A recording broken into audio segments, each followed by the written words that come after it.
And I think just showing people about Jesus, maybe even sharing a Bible verse, like get people curious about telling people about Jesus can like plant a seed and spark someone's curiosity about who Jesus is, what his ministry was, and maybe even like get them involved in studying the Bible. So I think telling people about Jesus, going to make disciples literally everywhere is probably some of the best advice that I've been given.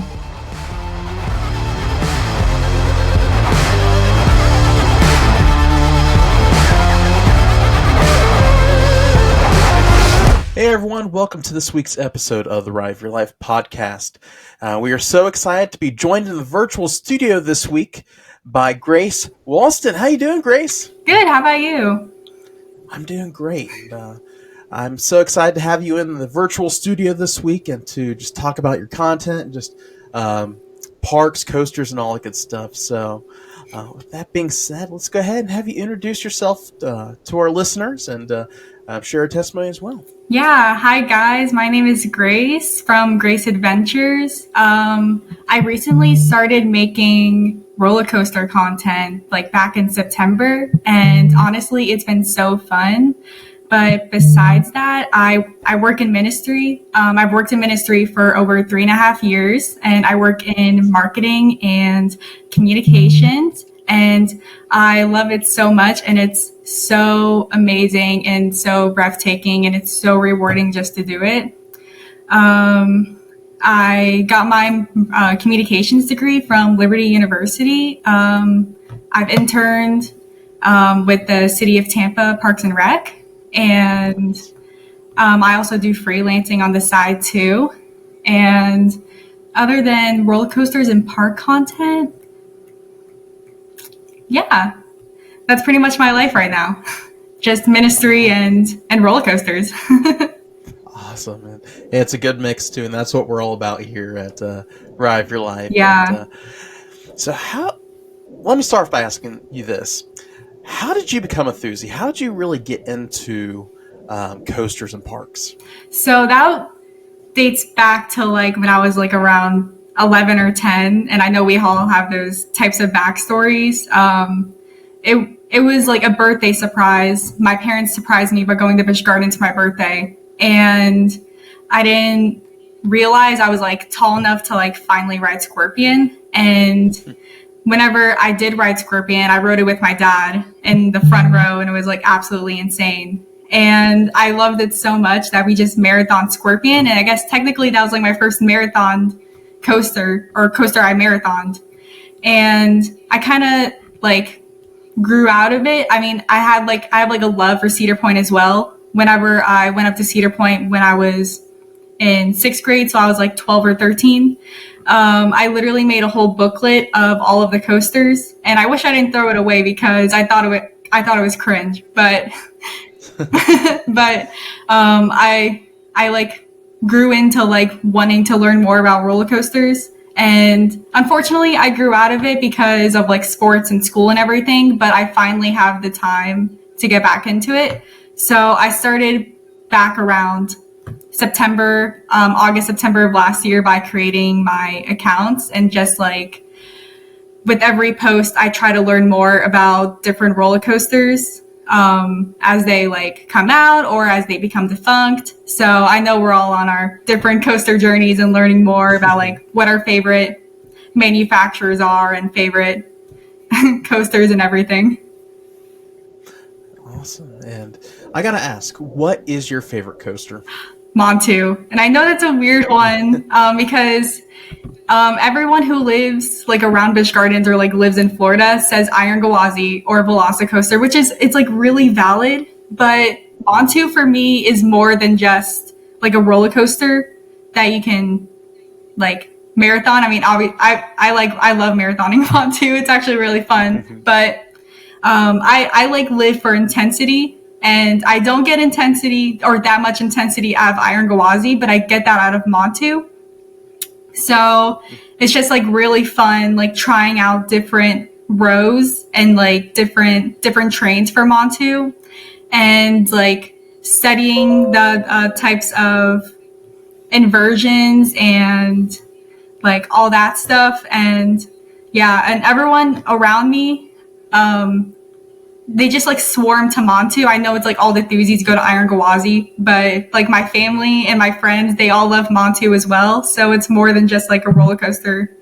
It's just like a place where it's like bonds are made with like people that are close to me. Cool. And Busch Gardens Tampa is one of those parks I've never been to, but I want to go to. Really? I know.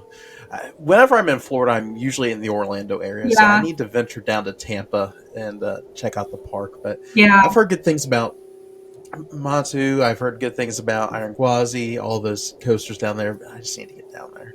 Yeah. And so, what's your favorite element of a coaster? What makes the perfect coaster for you? You know, I really love the Millennium of Montu. I think that's like my most favorite part of any roller coaster. And I also love like the loops because, well, I sometimes in my free time I like do tumbling, and I just like that's one of the reasons why I like live for the intensity, and just like looping just like kind of reminds me of just like doing backflips. So it's like a safer way to do backflips, but it's like also really fun. But also I love like the speed of it as well. And also the drop, like the drop like makes like a huge difference if it's a really good roller coaster or not. The first drop of Montu is really good. Same with Shikra with like just like the steady pause on the top. And then same with Iron Gwazi where it's just like there is no pause and it's just like you just go. Nice. And yeah, I love a good intense coaster, so yeah, it sounds pretty awesome. And I've never really thought about that of a loop being a safer way of doing a flip. So I'll remember that now that I'm riding some of these coasters. Yeah, so that's awesome. And are there any coasters on your coaster? First off, what is your coaster count? Mine is 56, but my goal this year is to try to get it to 75. But I think with the opening of Epic Universe, I will for sure get it. And I'm looking to get 4 coaster credits this week at the Fun Spot. So I think I like underestimated this year with how many credits I could actually get. Mm-hmm. Cool. And now that you mentioned Epic Universe, I gotta ask, which land are you looking forward to the most, and which attraction are you looking forward to the most? I'm really looking forward to Dark Universe the most. Yeah. I kind of think, I'm not gonna lie, and people are gonna get really mad at me, but I feel like the Super Mario World is probably gonna be like one of like my least favorites. I'm in the same boat. Huh? I'm in the same boat as you. Okay, like, thank goodness. I feel like that would have been like an unpopular opinion. But I'm really excited for the wolf, like, I forget the name of it, but it's like the Big Bad Wolf attraction. That was Busch Gardens, but the Curse of the Werewolf, that's what it's called. Yeah. But I think it's like a mock spinning ride, and I'm excited for like the animatronics in the Frankenstein ride too. And I feel like the ride is going to be so well themed because it's literally Universal monsters. And I feel like they're going to put so much good effort into that. And Harry Potter is going to be really good too. Ministry of Magic. And I feel like the Starlight Racers it's going to be like a comeback from Dueling Dragons. Like it's going to be such a good racing roller coaster. Yeah, I'm so excited for Epic, and seeing the Epic Preview Center for the first time just last week makes me want to come back as soon as the gates open. Yeah. And I'm with you. Dark Universe is my most anticipated land as well. It's the land that they're really keeping under wraps. Nobody knows anything about what's going to be in there other than like the 2 attractions and a few shops, but we really don't know what's in there. Yeah. And Harry Potter, there's going to be Harry Potter and a couple Nifflers and all that good stuff. Mario, I think the reason why people aren't as excited for Mario, other than the fact it's finally coming to the East Coast. It's just we know what to expect already. We've seen it in Japan and we've seen it in Hollywood, so it's like there's no surprise in it. But How to Train Your Dragons is another one that I don't know what to think about that yet. But I'm with you, Dark Universe. I think that's going to be probably the best theme park land out there until Disney or someone else knocks them out of the park, which I think will be hard to do. Yeah. And Disney has some tough competition coming up. They're not doing many things this year to revamp their parks. I mean, I know they're doing some stuff with Animal Kingdom, like they're shutting down It's Tough to Be a Bug for Zootopia, and then it's like the dinosaur ride. But yeah, Disney's got to like keep up with Universal, because Universal just like, it keeps like making stuff happen and like in like a positive way, and people love it, and people are just getting mad at Disney. So it's exciting to like support Universal and know that they're like doing so good in the theme park wars. Yeah, for sure. And it's crazy how it's just the flipped effect in Florida. It's like usually Disney's the big, we got this new attraction coming, but some of their new attractions are dirt's moving. Yeah. actually, we're going to scrap that. No, we're canceling that too. But Universal, I'm so excited for the future of it. Just Orlando. Now you have Las Vegas, Texas, California, and almost, I think the UK is next. Yeah. Isn't it? So that's going to be interesting to see what they get out there. But of your coasters that you've ridden, are there any defunct ones that you just wish were still around? Definitely Scorpion. And that's kind of like, it's like the reason I got into coasters, and it's the reason why I got back into coasters again in September, which is kind of funny because the very last time that I rode Scorpion, I marathon Scorpion 22 times that day. And it sucks that Scorpion is defunct, but they haven't torn it down. So there's rumors that it's going to go to another park in Indiana. Okay. I don't know if you've heard that rumor, but there's hope for Scorpion still, that it's still going to be around. I know Mantis is another defunct roller coaster that I've ridden from Cedar Point. And I thought it was pretty cool that it was a stand-up roller coaster. And I know many people didn't like it, but it would be cool to just like go back and ride it again.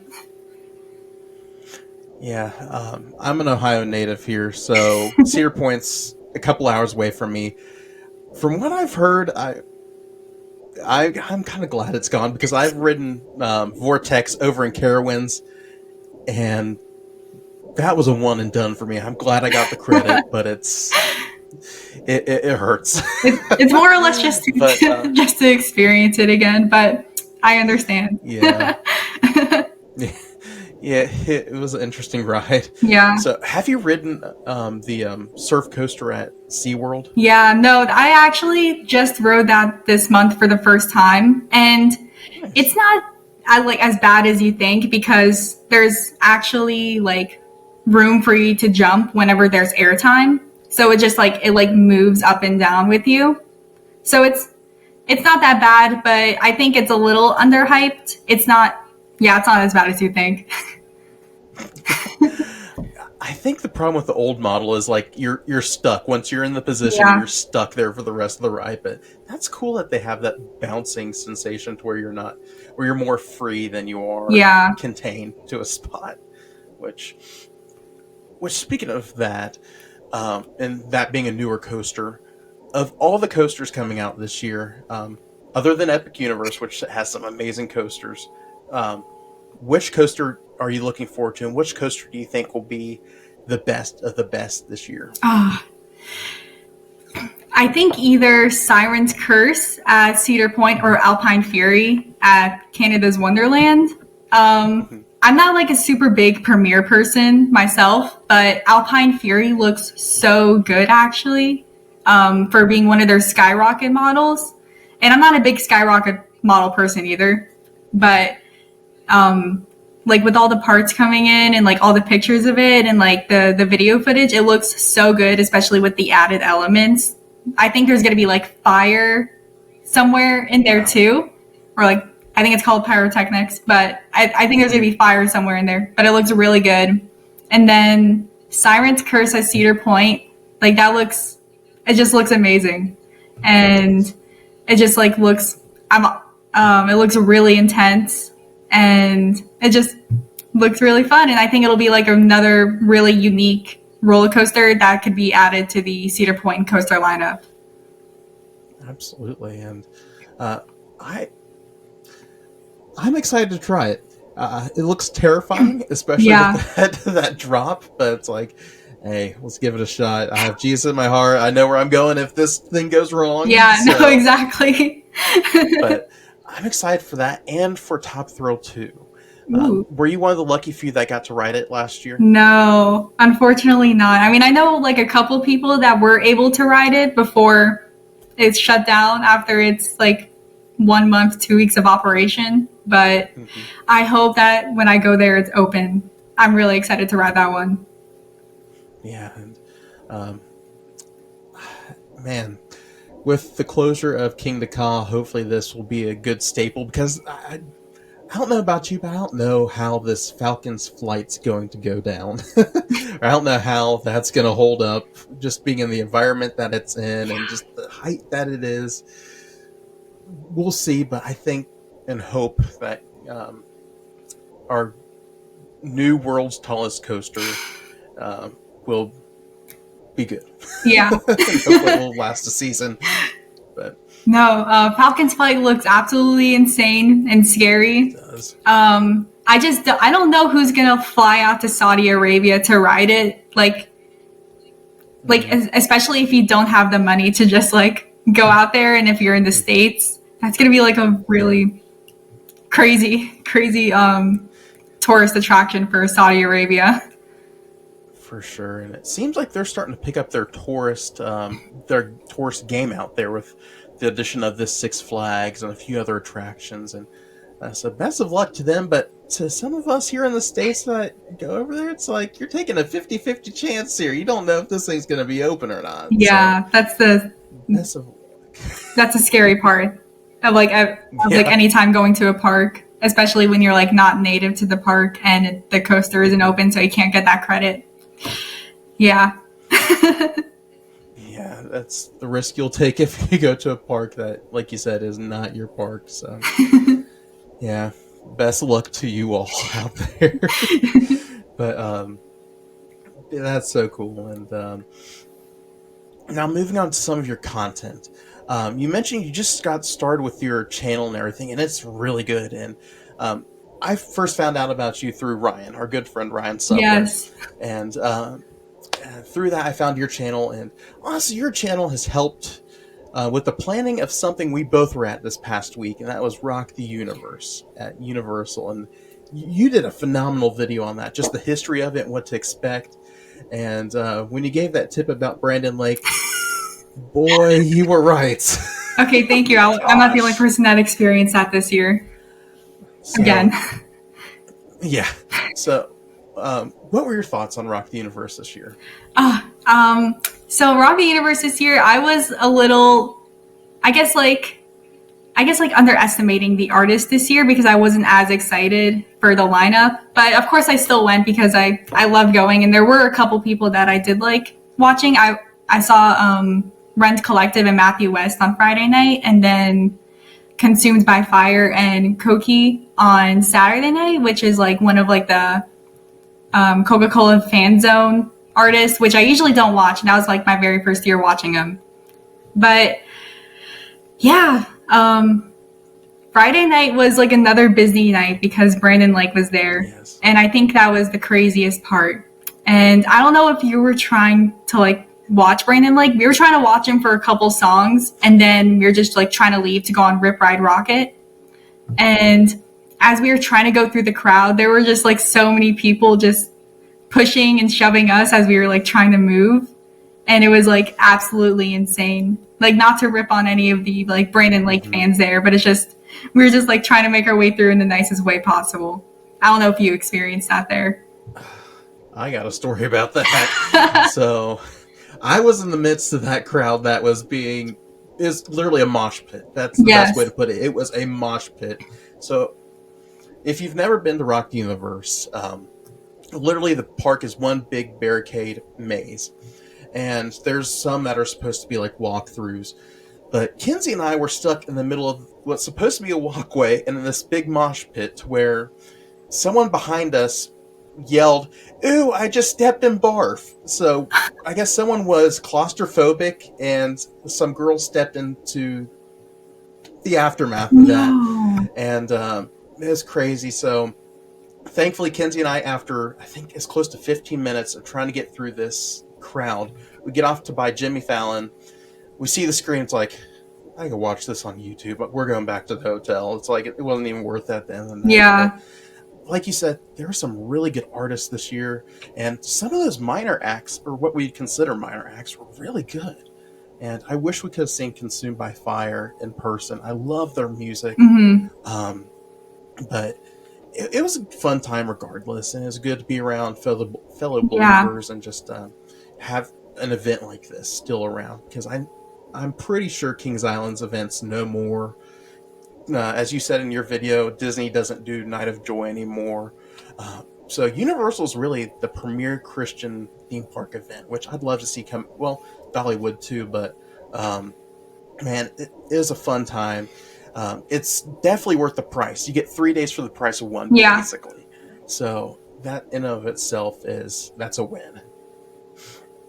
So, so compared to this year and previous years, which has been your best year, your favorite year so far?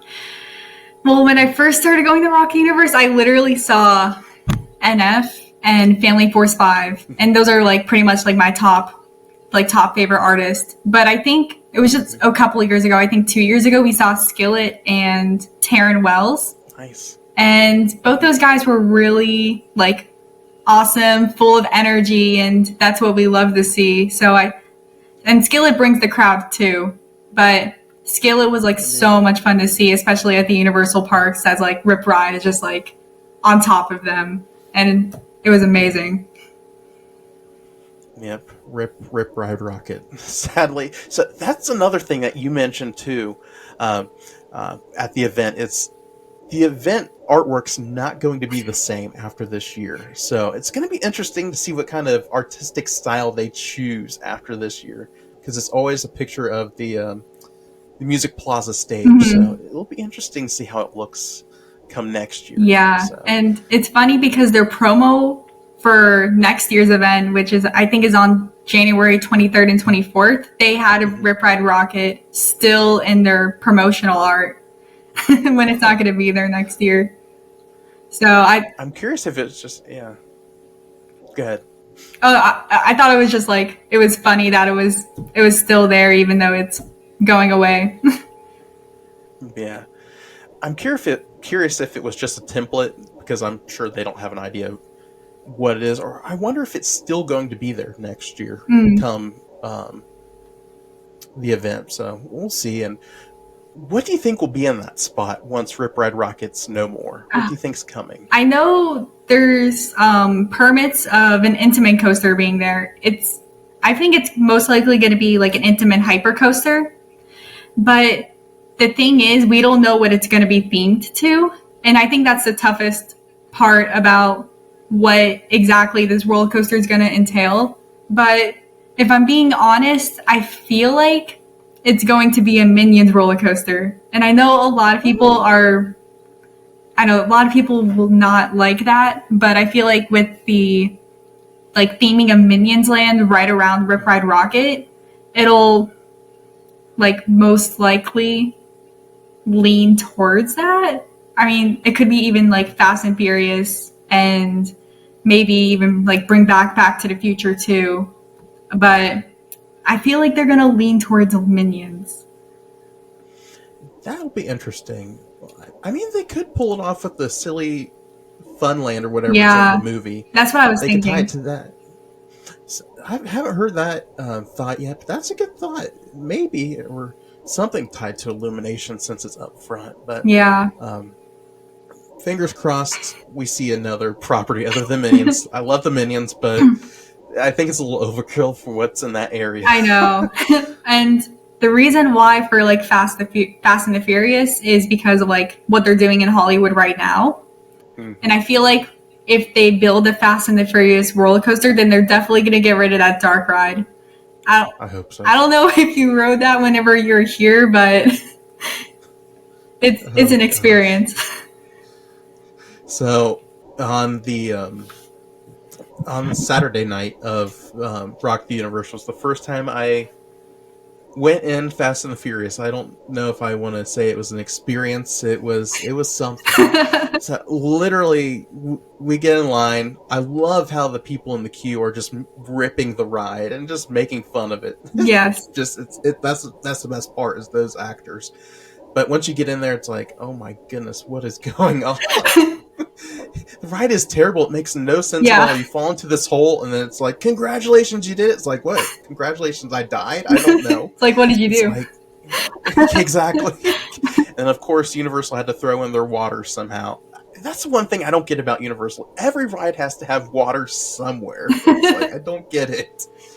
But Fast and the Furious, oh my goodness. You got rid of Beetlejuice, you got rid of Earthquake for that? Yeah. Come on.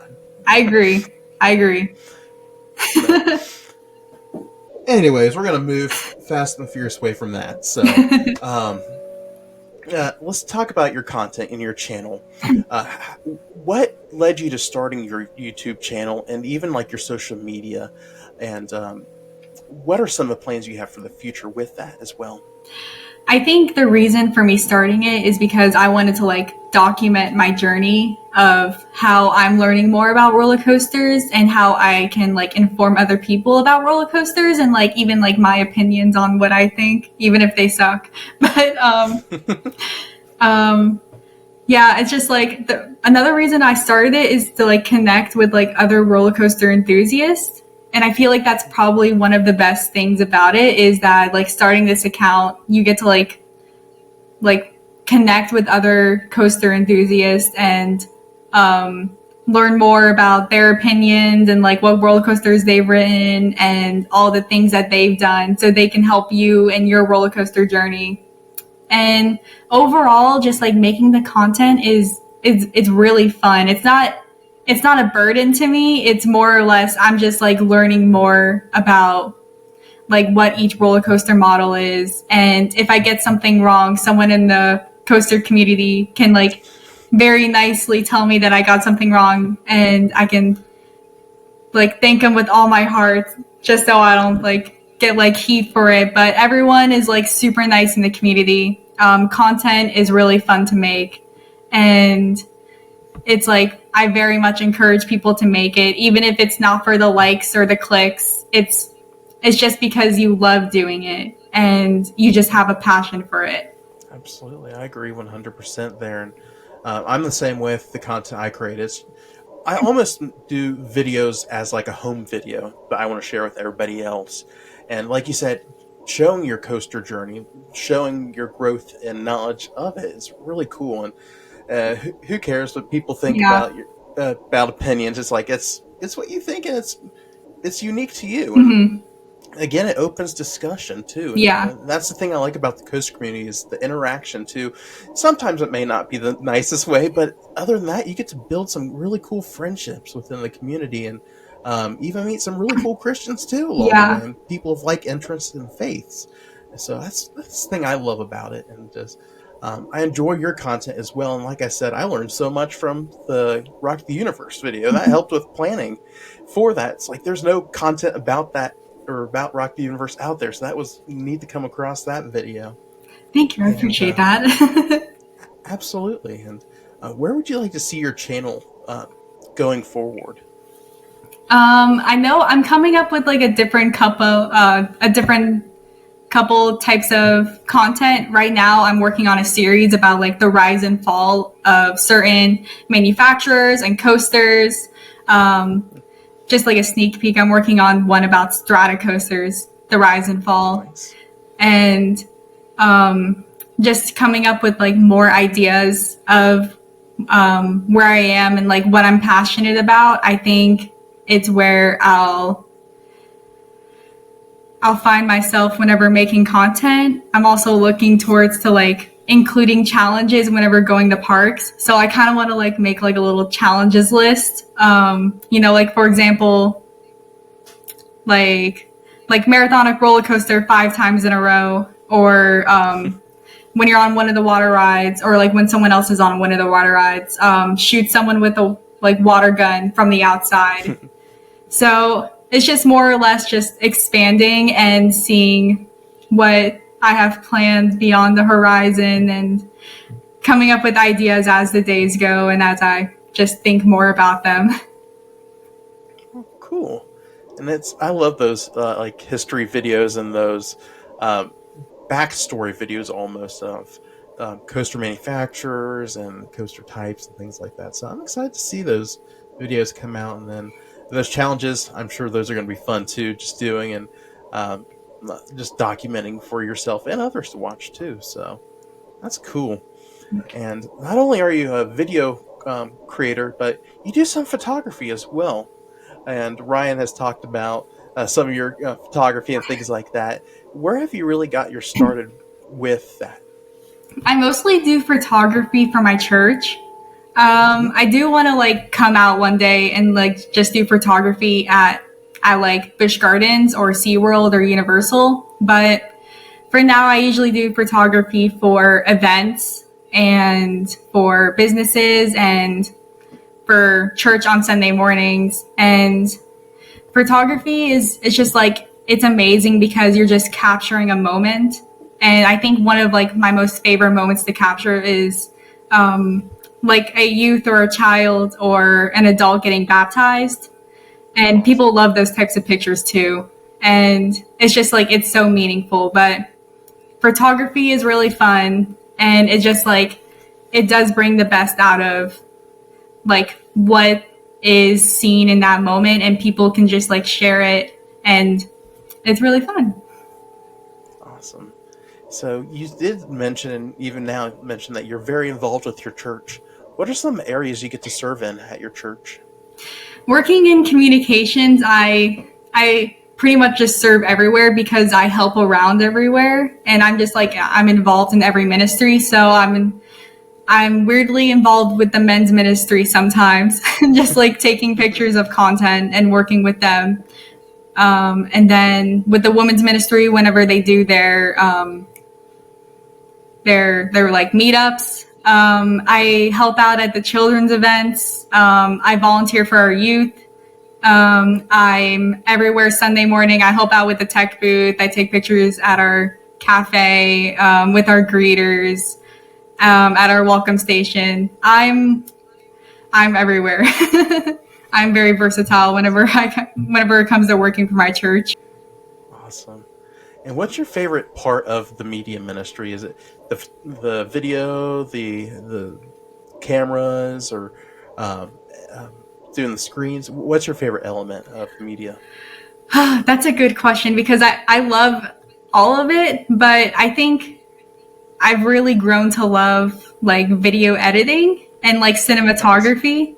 And we recently did like a 5-part series during Advent about like going back to the past and like interviewing some of like the prophets and like Mary and Zachariah, and like seeing baby Jesus. And it was a hassle to do because it was like all last minute, and I was doing all the filming and the editing, but it was like telling the story and working with like our drama ministry to do that was like, it was really amazing, and it really left an impact on a lot of our congregants, and they loved them so much. And it's like, you could tell it was so appreciated by everyone, just like telling the story of Isaiah and Micah, as we tell the story of like the true meaning of Christmas. That is super cool. I gotta check that out. Is it online? I gotta check this out. I'll send you a link. Oh, cool. I'm excited to see that. What are some of the challenges that you see when you do the editing and even photography? What are some of the challenges, and how do you overcome those? I guess like some of the challenges is not knowing how to do something. Like, for example, I think this is like my very first year I had to work with like a transparent background and a green screen. So it was a challenge to overcome. It is more or less just like being persistent and not knowing how to give up and like having patience to learn how to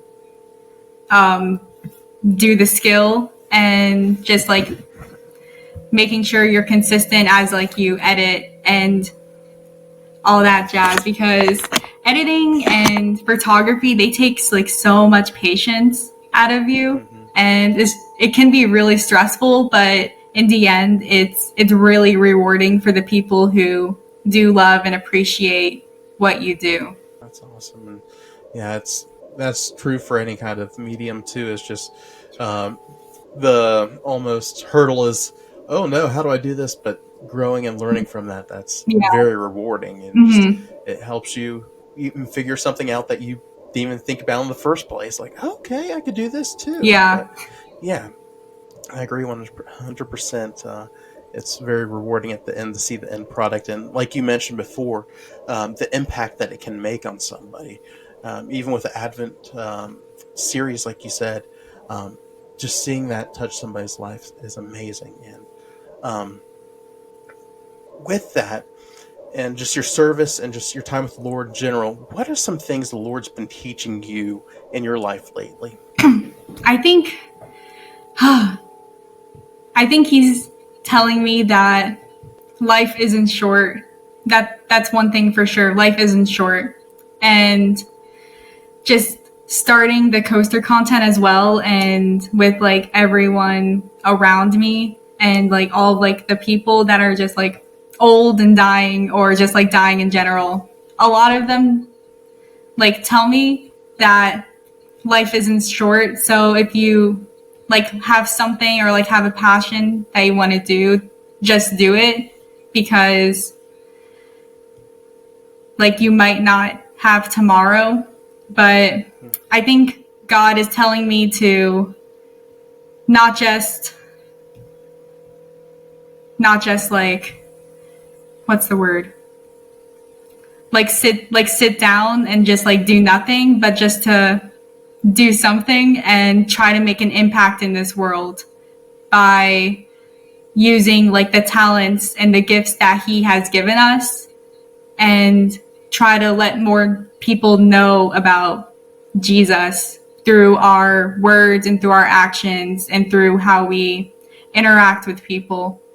So I think it's really important as Christians that we imitate Jesus through us to other people, to show more people about Jesus and like plant seeds and eventually get them to know more and have them learn more about Jesus. That's good. Good thought there. And life is short, and we're not guaranteed tomorrow, so we need to make the best of our life today. First and foremost, knowing who Jesus is and having a personal relationship with him, growing in his word daily, talking to him through prayer, and seeking him above all else, and to be a light to those around us. And like you said, as Christians, now more than ever, we need to be that light to those around us. And no matter where we're at, no matter it's at a park, at work, school, church, wherever it is, we need to be a light to those around us. And what has been some of the best advice you've received as a Christian, and just living a life that's moving towards the Lord, so to speak?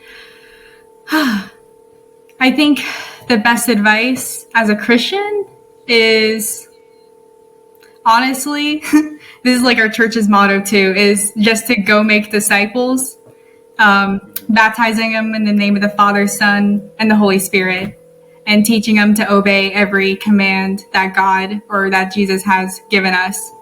And I feel like that advice is just, it's not only for, like interacting with people in person, but it's also for online and on social media. And I think like as working in communications, that's one of the most rewarding things I could do is go make disciples and tell people about Jesus worldwide, because that's what social media does. You can interact with people like all over the world, and how you act online can make a huge difference maybe in someone's life that you might not even know or you might not have ever met. And I think just showing people about Jesus, maybe even sharing a Bible verse, like get people curious about telling people about Jesus can like plant a seed and spark someone's curiosity about who Jesus is, what his ministry was, and maybe even like get them involved in studying the Bible. So I think telling people about Jesus, going to make disciples literally everywhere is probably some of the best advice that I've been given. That's good advice too. And that's, like you said, it's what Jesus commanded us to do before he went back to heaven, is to go into all the world and preach the gospel to every living creature. And that's exactly what we need to do. Spot on. And what are some of the ways you've been able to share the gospel through social media, and just some of those friendships and things you've made through the community? I know I love Silver Dollar City, and and I usually share a lot of their Bible verses whenever they pop up on social media. But it's not just like the surface level type of like posting Bible verses, but you get into like conversations with other coaster enthusiasts about Jesus, and it's really nice knowing that you're not alone in the community, because we live in a crazy world. And it's great that you can not only have the commonality of loving roller coasters, but if maybe you're like down in the dust and like you're having a bad day and you're just like talking to one of your coaster friends, and knowing that they know Jesus, they can help you in such a great way and help pick you up and make sure that you're doing okay, and like give a Bible verse. And yeah, it's just like really nice. And especially it's like really nice sharing music too, because I know a lot of people that just like they listen to some of the same music I do, like Skillet or like Consumed by Fire. So yeah, it's nice to know that you're not alone. Absolutely. And it's like, as the Bible says, iron sharpens iron, and just building those relationships. And social media has many pluses and negatives, but the cool thing about social media is getting to meet all these awesome people you would have never met if it wasn't for that, and to just meet people again of like faith and like passions and interests. So that's pretty neat. And I love, like you said, what Silver Dollar City, Dollywood, all of them do in the Hershon brand by putting out a verse every Sunday, just a little bit of encouragement.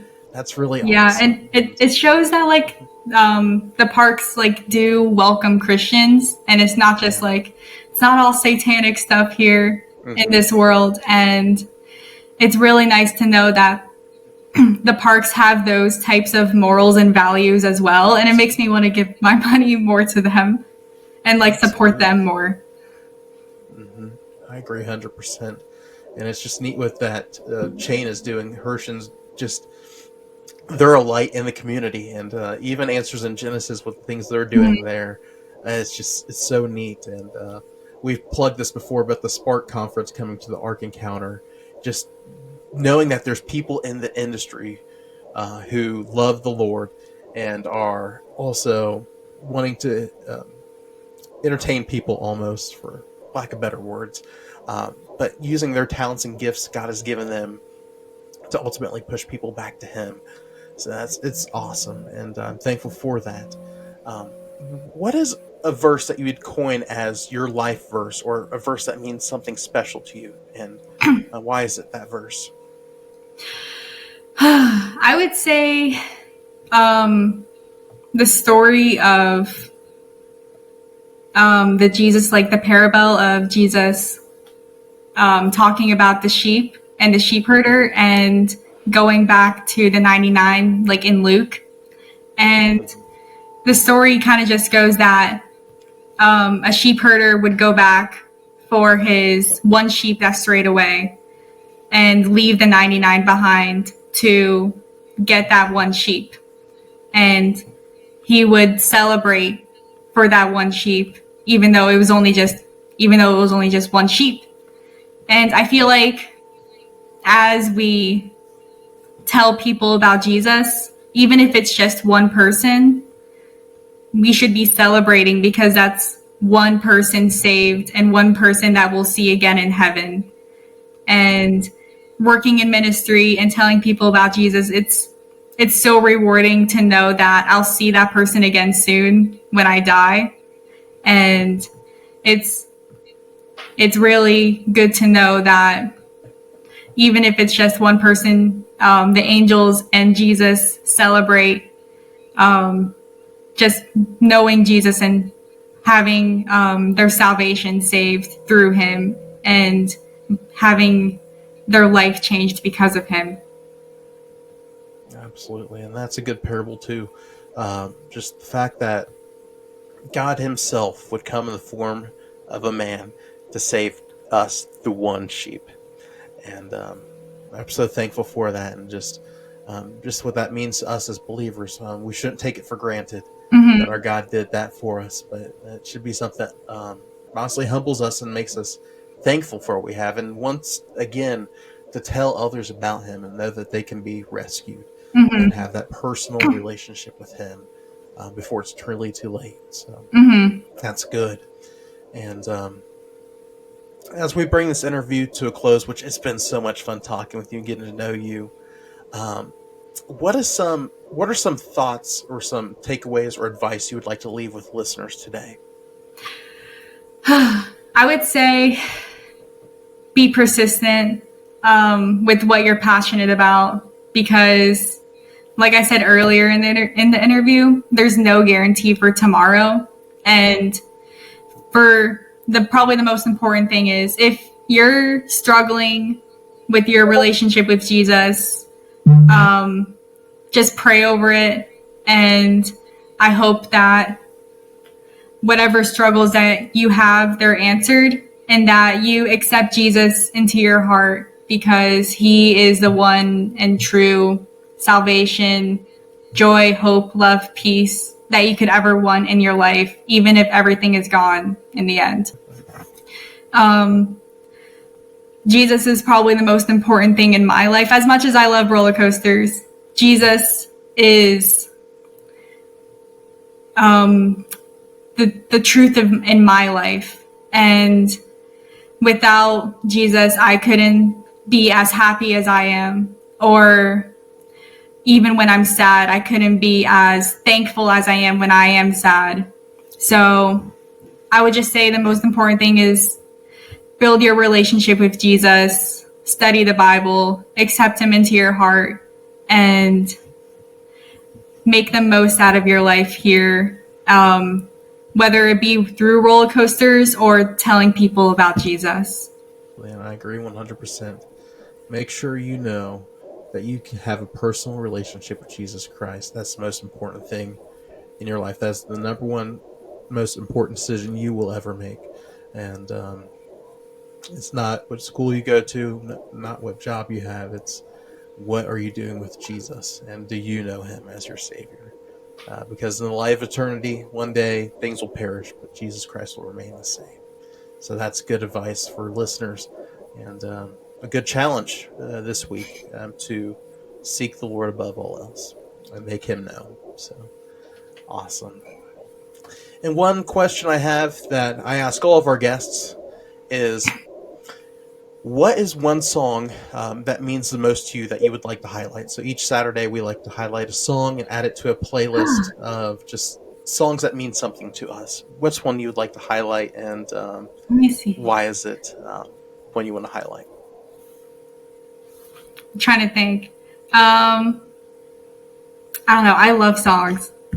Now I'm going to check my Spotify. to see what I've been listening to lately. If you have a few, that's fine too.